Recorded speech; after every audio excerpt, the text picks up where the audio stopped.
The story doesn't begin with laughter or love or even an ordinary day. It begins with a phone call, the kind of call that makes your stomach sink before you even hear the words. It was a Friday evening when my phone buzzed. I looked down and saw my brother's name flashing across the screen. At first, I thought nothing of it. Maybe he was calling to talk about weekend plans or ask for advice about something trivial. But the second I picked up, I knew something was wrong. His voice didn't sound like his. It was shaky, hollow, almost distant. Then came the words that changed everything. Mom's gone. Just like that, 2 syllables, gone. I froze. My body felt like it had been drained of blood, my chest hollow, my ears ringing so loud that I barely registered the rest of what he was saying. My mother, my complicated, stubborn, sometimes difficult, but deeply beloved mother, had passed away. Now, if you'd asked me 10 years ago how I would react to losing her, I would have shrugged. Back then, we weren't close. We fought more than we talked. Every conversation seemed like a minefield of misunderstandings. But life has a strange way of turning things around. Over the last 5 years, our relationship had blossomed into something I never thought possible. We had become best friends. Every Sunday, without fail, I would put her on speakerphone and drive for hours. 4, sometimes 5 hours. Just me, the open road, and her voice filling the car. We talked about everything: work, relationships, random little details of our day. She became the one person who could make me laugh when I wanted to cry, who gave advice I didn't even know I needed. And now, in the space of a single phone call, she was gone. I remember gripping the edge of the counter in my kitchen, my knuckles turning white, trying to steady myself as the grief came crashing in waves. The tears blurred my vision. My legs shook so badly I had to sit down before I collapsed. I knew immediately I couldn't go through this night alone. There was only one person I wanted, one person I needed, my boyfriend. We had been together for 4 years. Long enough to build trust, long enough to share lives, long enough to imagine a future. He wasn't just my boyfriend. He was my safe place. At least, that's what I thought. My hands were trembling as I dialed his number. When he picked up, I couldn't even get the words out at first. All I could do was sob. He kept saying my name, asking what was wrong. Finally, through broken breaths, I told him, "She's gone. My mom's gone. I don't know what to do." For a moment, he sounded like the man I loved, gentle, consoling, telling me it was going to be okay, that he was sorry, that I should breathe. But almost as quickly as the comfort came, it was gone. His voice shifted, sharp and distant. "Babe, I told you earlier this week I have plans tonight. The guys and I are hanging out. It's the one night a month we get together. I can't just bail." At first, I thought I misheard him. Surely he didn't mean that. Surely he understood. I tried to explain, my voice breaking, begging. I know you had plans, but I need you tonight, please. Just this once. They'll understand, won't they? We can reschedule." But he didn't budge. "They won't reschedule. Everyone's busy, and this is the only time we all have. I'll come by tomorrow. You'll be fine." Fine, that word cut deeper than he realized. Fine. As if losing my mom, my best friend, was just a bump in the road. As if I should just sit there with my grief like it was something manageable, something small. We went back and forth, me pleading, him defending his night with his friends. I didn't want to fight, not now. So finally, I gave in. "Okay, just please, can you at least leave early? If you're leaving at 7, can you come back by 11? I don't think I can do this alone all night." There was a pause, then he sighed. "Fine, I'll be back by 11. I wanted to believe him. I needed to believe him. That night, I tried everything I could to keep myself together. I opened my phone and scrolled through old text messages with her, reading each one like it was a relic, a piece of her I could still hold on to. I looked at photos, letting the memories flood in until they overwhelmed me. I tried watching TV, tried distracting myself, but nothing worked. The silence in the apartment was unbearable. By 10 o'clock, I couldn't take it anymore. I sent him a text. "Will you be leaving in an hour?" His reply came a few minutes later. "You told me midnight. I'll be back then." I stared at the screen in disbelief. Midnight? No. I had been clear, 11. I texted back, insisting. He didn't respond. The clock ticked past 11. Then, 11:30. Each minute felt like a betrayal. I kept glancing at the door, praying it would open, that he would walk in and prove me wrong. But it didn't. When the clock finally struck midnight, he walked through the door like nothing had happened. And that's when everything broke. The moment he walked through the door at midnight, everything inside me twisted. He tossed his keys onto the counter, kicked off his shoes, and headed straight for the fridge like it was any other night. The casualness of it all, like I hadn't just spent the past 5 hours drowning in grief, was a slap in the face. I stood up from the couch, my phone still clutched in my hand. My voice shook, not just with sadness, but with something sharper. Why didn't you answer my text? Why didn't you come home when I asked you to? He looked at me, beer in hand, as if I were asking the most unreasonable question in the world. Because you told me midnight, and I came home at midnight, what's the problem? Because you told me midnight, and I came home at midnight, what's the problem? The problem? My chest tightened. The problem was that I had just lost my mother. The problem was that the one person I thought I could lean on was treating me like an inconvenience. I said 11, you agreed, you promised. He rolled his eyes. It's just 1 hour. Why are you making this a big deal? I still left early. I could have stayed until 2 or 3, but I didn't. I came home. Isn't that enough? The words stung. Enough. As if bare minimum scraps of attention should satisfy me. I tried to steady my voice, but the anger slipped through. You don't get it. Tonight wasn't about an hour. It was about being here when I needed you most. I told you, I begged you, not to go at all. I only let you because you swore you'd leave early. And then you didn't. You chose them over me. You chose beer and laughs over being here for me when my world just collapsed. His face hardened. The softness from earlier was gone, replaced with defensiveness. You're being selfish. Do you know how long it's been since I've seen them in person? Once a month, that's all I get. I spend almost every night with you, but God forbid I want a few hours with my friends. Selfish. The word cut deeper than a knife. I couldn't believe what I was hearing. Selfish? You think I'm selfish because I wanted you to put me first on the night I lost my mom? You think me needing you tonight is selfish? He didn't flinch, he didn't soften, he just doubled down. Yes, because you're acting like the world revolves around you. People die. It sucks. But you can't expect me to drop everything because you're upset, especially when it's not like you were even close with her growing up. That last line felt like a punch to the gut. Not close with her? Sure, my mom and I had a rocky past, but the past 5 years had been everything. We had rebuilt something beautiful, something irreplaceable. And he knew that. He had seen it. He had even been part of it, sitting in the passenger seat during those long Sunday drives when I laughed with her for hours. He knew how much she meant to me. And still he twisted the knife. My voice cracked. How dare you? You know how close we were. You've seen it. You've heard it. Don't you dare reduce my grief just because it's inconvenient for you. His jaw clenched, his shoulders squared. I'm not reducing anything. I'm just saying you're making it worse than it is. You'll be fine. You'll get over it.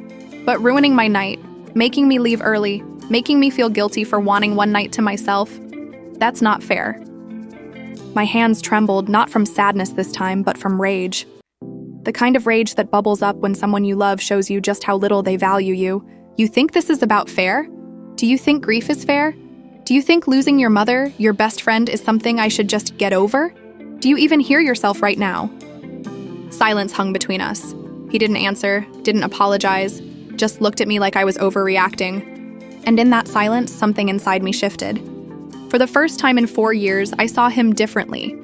I saw a man who would never put me first. A man who, when it truly mattered, chose convenience over compassion. A man who thought my pain was selfish. The realization was crushing, but also clarifying. I turned away, sinking back onto the couch, too exhausted to keep fighting. My tears came again, harder this time. Not just for my mother, but for the relationship I thought I had, the partner I thought I knew. He didn't come to comfort me. He didn't wrap his arms around me or try to fix what he had broken. Instead, he sighed, cracked open his beer, and sat down at the table, scrolling through his phone like nothing had happened. The distance between us in that moment wasn't just physical. It was emotional, spiritual. A canyon opening wider and wider, threatening to swallow everything we had built. And in that silence, with the sound of his beer can hissing open, I knew this wasn't just a fight. This was a turning point. Because if he couldn't be there for me now, on the night I needed him most, when would he ever be? The next morning, the apartment felt different. He was there, physically, but the warmth, the connection, the intimacy we'd once shared felt like it had been replaced by a thick wall of ice. I woke up with swollen eyes and a pounding headache from crying myself to sleep. He was in the kitchen, making coffee like nothing had happened. No apology, no tenderness. Just the rhythmic sound of the machine brewing, filling the silence between us. "Morning," he muttered, as if we'd had an ordinary night. I wanted to scream, to demand he acknowledge what he'd done. But all I could manage was a hollow morning. We moved around each other like strangers. Him scrolling his phone at the table, me staring blankly at the wall, my chest heavy with grief. And beneath the grief, something new was growing. Resentment. The day dragged on. He didn't ask how I was doing, didn't check in. He talked about his night with the guys, laughing at stories from the bar, while I sat there feeling like I was invisible. Every time he opened his mouth, my stomach churned. At one point, I excused myself and locked the bathroom door behind me. I sat on the edge of the tub, staring at my reflection in the mirror. My face was pale, my eyes red and puffy. I barely recognized myself. How did I get here? How did I end up with someone who could look at me, broken and grieving, and still choose his friends over me? And then, as if on cue, his words from the night before echoed in my head. "You're being selfish. People die. You'll get over it. Selfish." I laughed bitterly. If needing support in the darkest moment of my life was selfish, then maybe I didn't want to be with someone who thought that way. The realization was terrifying. 4 years. 4 years of shared memories, plans, and love. Or what I thought was love. Was I really ready to throw that away? But another thought pushed its way in. Maybe it wasn't about throwing something away. Maybe it was about finally seeing the truth. Maybe what I thought was love had always been lopsided. Me giving more, him taking more. That night confirmed it. Over the next few days, the coldness between us only grew. Conversations were short, clipped. He avoided eye contact, like if he didn't look at me, he wouldn't have to confront what he'd done. I avoided him too, retreating into myself, into memories of my mother. I would lie in bed at night, scrolling through old messages from her, hearing her voice in my head. She always told me I deserved someone who would put me first, someone who would cherish me the way I deserved. And the more I thought about it, the angrier I became. Because she was right. This wasn't just about one night. It wasn't just about missing curfew by an hour. It was about respect, about priorities, about love, or the lack of it. I began to notice patterns I had ignored before. The little ways he dismissed my feelings. The way his friends always came first. How I was expected to understand, but he rarely extended me the same grace. How I was always compromising, bending, forgiving, while he walked away unscathed. It was like the floodgates had opened, and I was finally seeing everything clearly. And with clarity came resolve. I didn't want to be the girl who begged her partner to care. I didn't want to be the one sitting alone in the dark while he lived his life as if mine didn't matter. I wanted justice. Not the kind you find in a courtroom. Not the kind you scream about in the middle of a fight. No. I wanted the kind of justice that speaks for itself. The kind where he realizes, too late, what he lost. Because here's the truth. Sometimes the sweetest revenge isn't screaming, or slamming doors, or giving ultimatums. Sometimes the sweetest revenge is silence. Distance. Walking away with your dignity intact while the other person drowns in the consequences of their own choices. I started small. I stopped cooking for him, stopped checking in on him, stopped being the emotional safety net he'd grown so comfortable with. I gave him exactly what he had given me that night. Nothing. When he asked why I was so quiet, I shrugged. Just tired. But inside, I wasn't tired. I was done. Done begging. Done explaining. Done carrying the weight of a relationship he clearly didn't value. And the more I pulled back, the more he noticed. The more he tried to reel me back in with casual conversations, jokes, and half-hearted attempts at affection. But it was too late. He had shown me who he was, and I believed him. The silence between us wasn't just uncomfortable anymore, it was powerful. It was mine. Because in that silence, I was rebuilding, planning. Not just how to end things, but how to end them in a way that would leave him realizing what he had thrown away. A way that would make him regret ever calling me selfish. Revenge doesn't arrive in a single lightning strike moment. It brews. Slowly, carefully, like a storm gathering on the horizon. And mine began with a notebook. Late one night, while he slept snoring beside me, I sat at the desk with the soft glow of a lamp and opened a blank page. At the top, I wrote 3 words: what he deserves. The pen hovered in my hand as my mind spun. I didn't want screaming matches. I didn't want dramatic ultimatums that he could twist into me being crazy or emotional. No. What I wanted was precision. Calm, undeniable, poetic justice. So I started listing. Every slight. Every time he dismissed my feelings. Every time I compromised and he didn't. Every time he reminded me, sometimes subtly, sometimes bluntly, that his friends, his comfort, his fun mattered more than me. By the time I was done, 2 pages were filled, and staring at them, I knew exactly what had to happen. I had to show him what life without me looked like. Not by slamming the door in his face immediately, but by pulling away piece by piece until the absence of me became unbearable. The first step was independence. For 4 years, I had wrapped parts of my life around his, our meals, our plans, our evenings. That stopped. I started cooking just for myself, portioning out meals he once expected to share. When he asked where his plate was, I smiled sweetly.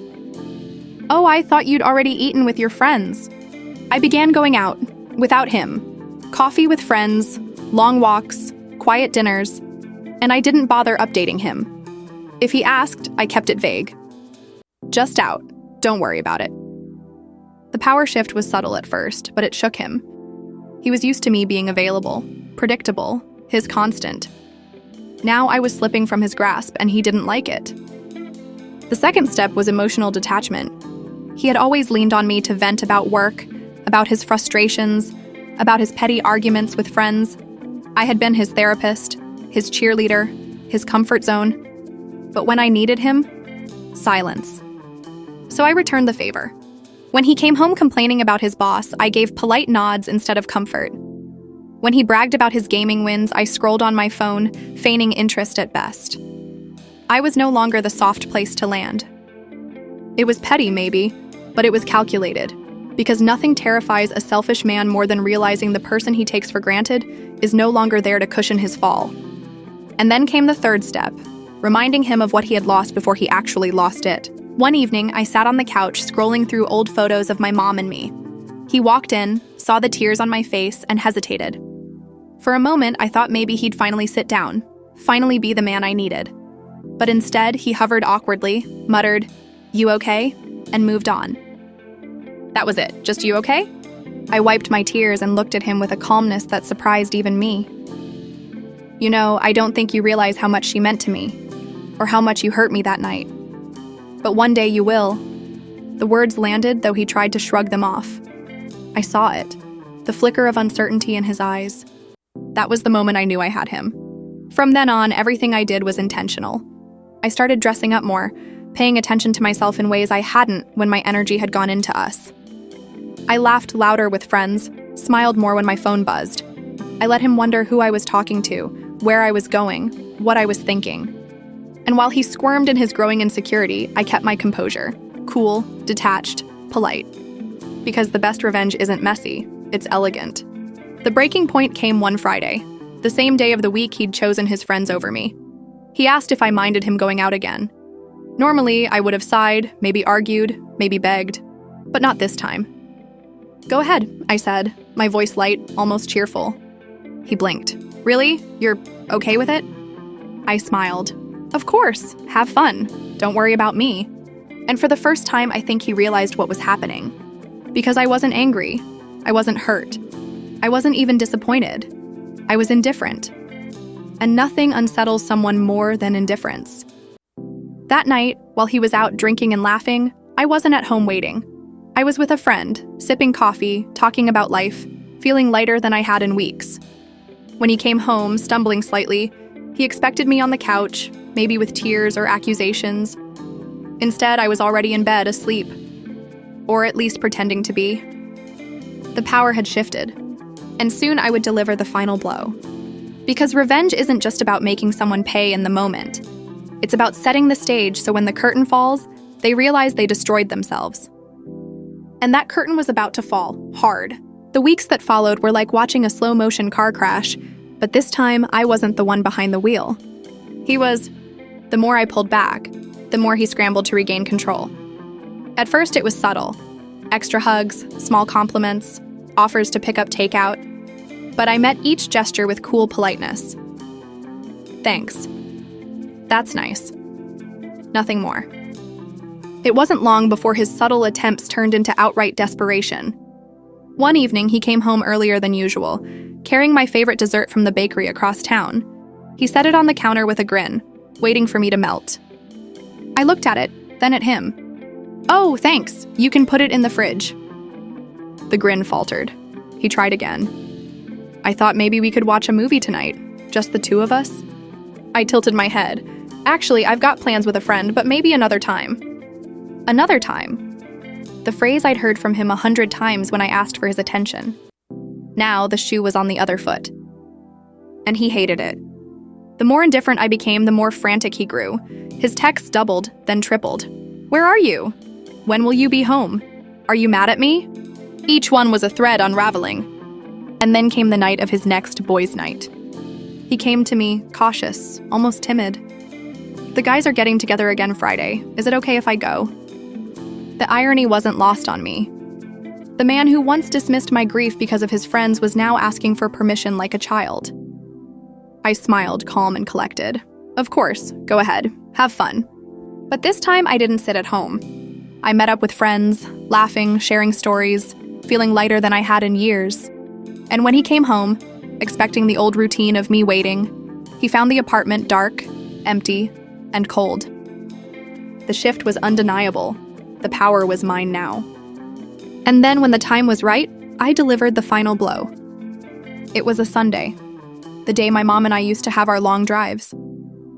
I sat on the couch, scrolling through photos, letting the memories wash over me. He sat across from me, silent, restless. Finally, he spoke. Why are you so distant? I feel like I'm losing you. I looked at him, really looked at him. The man I had once thought was my future now looked small, nervous, unsure. And for the first time, I didn't feel grief or anger. I felt clarity. You're not losing me, I said softly. You already lost me the night my mom died.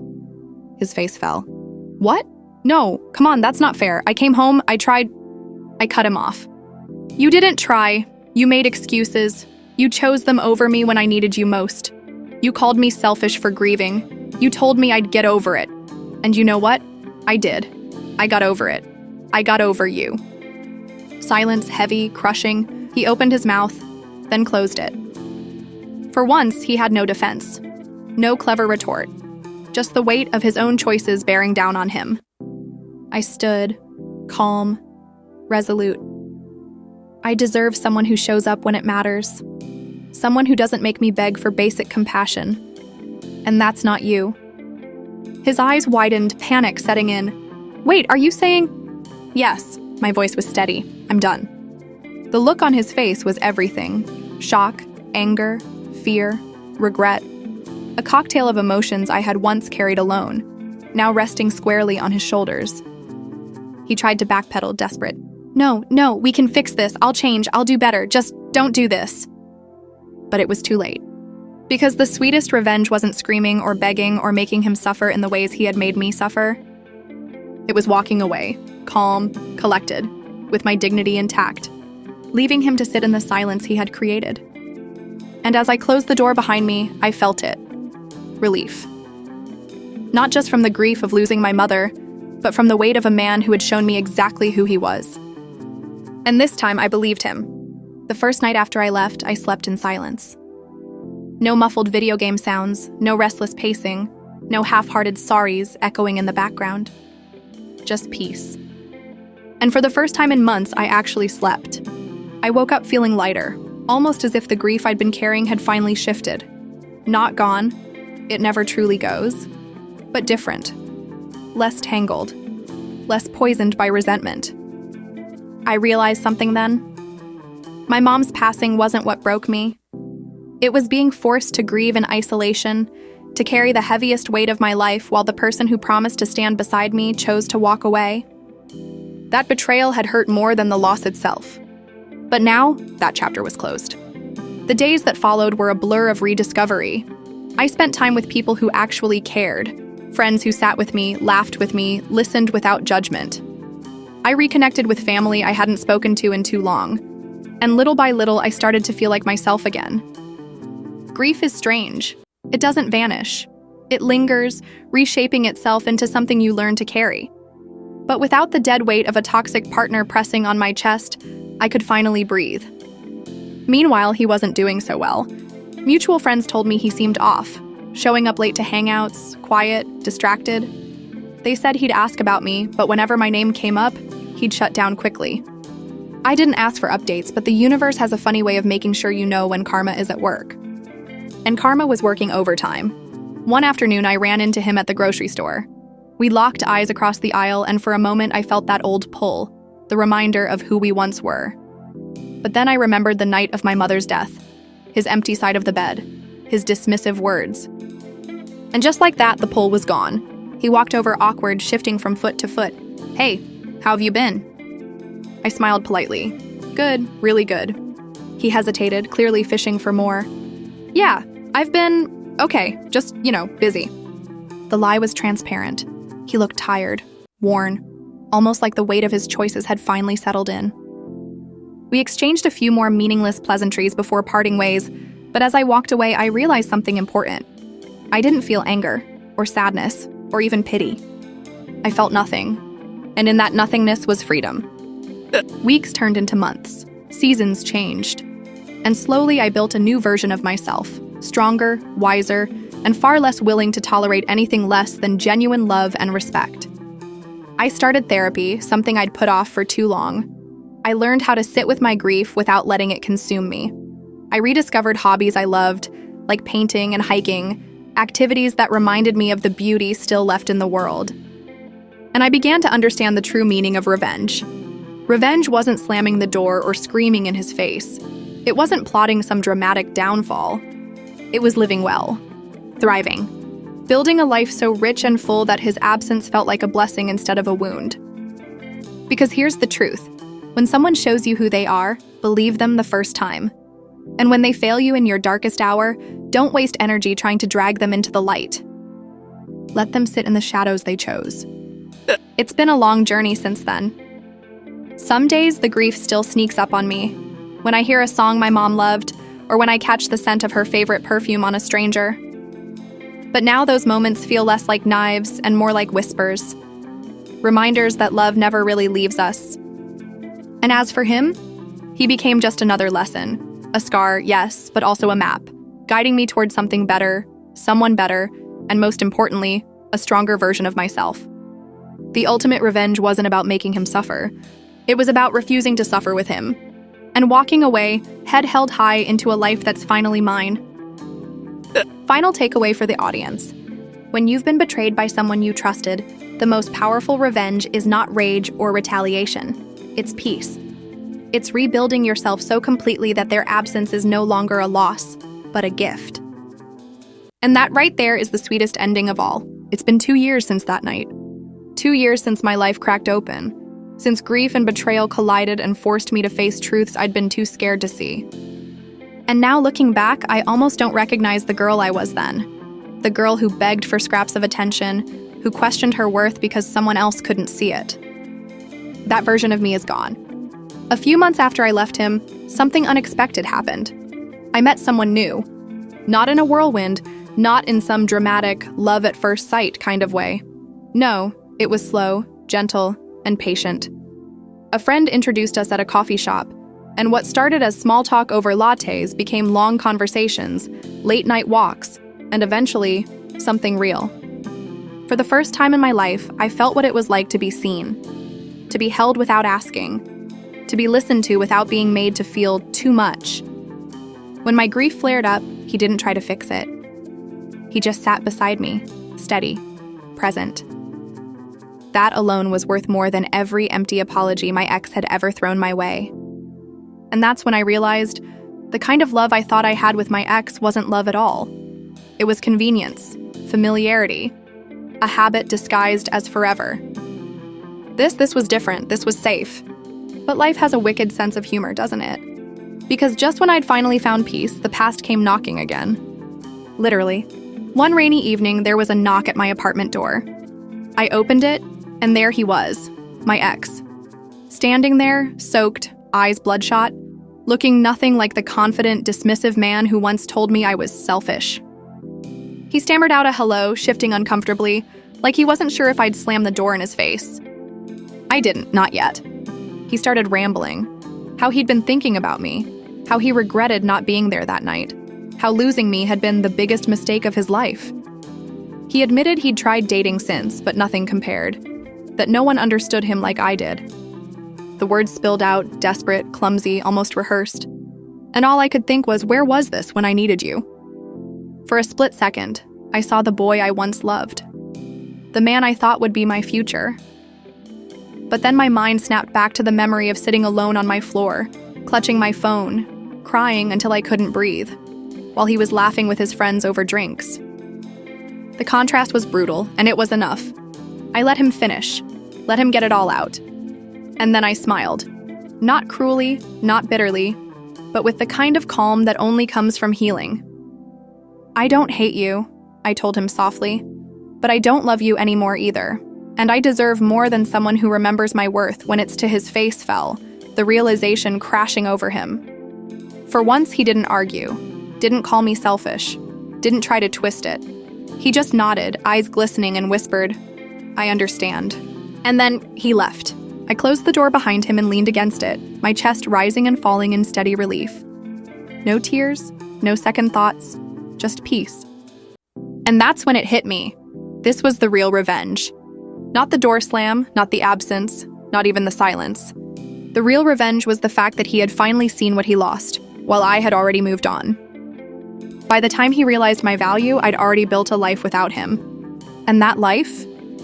It was brighter, fuller, and more beautiful than anything I could have imagined while still chained to his neglect.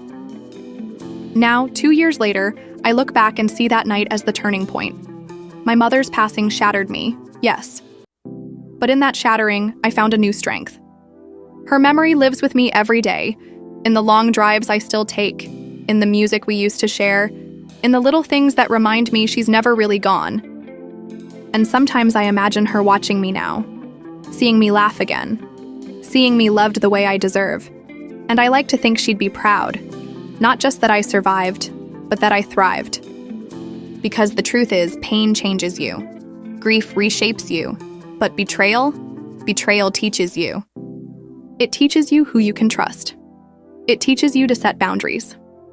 And most importantly, it teaches you never to beg for the bare minimum from someone who claims to love you. If you take anything from my story, let it be this. Revenge doesn't always come wrapped in flames or fury. Sometimes the most devastating revenge is quiet. It's walking away, healing, and becoming so much stronger that by the time they realize what they lost, you've already built a life that makes their absence irrelevant. So don't chase closure. Don't wait for apologies. Don't waste years hoping they'll change. Instead, give yourself the ending they never could. Because the best revenge is a life so good they'll regret ever letting you go.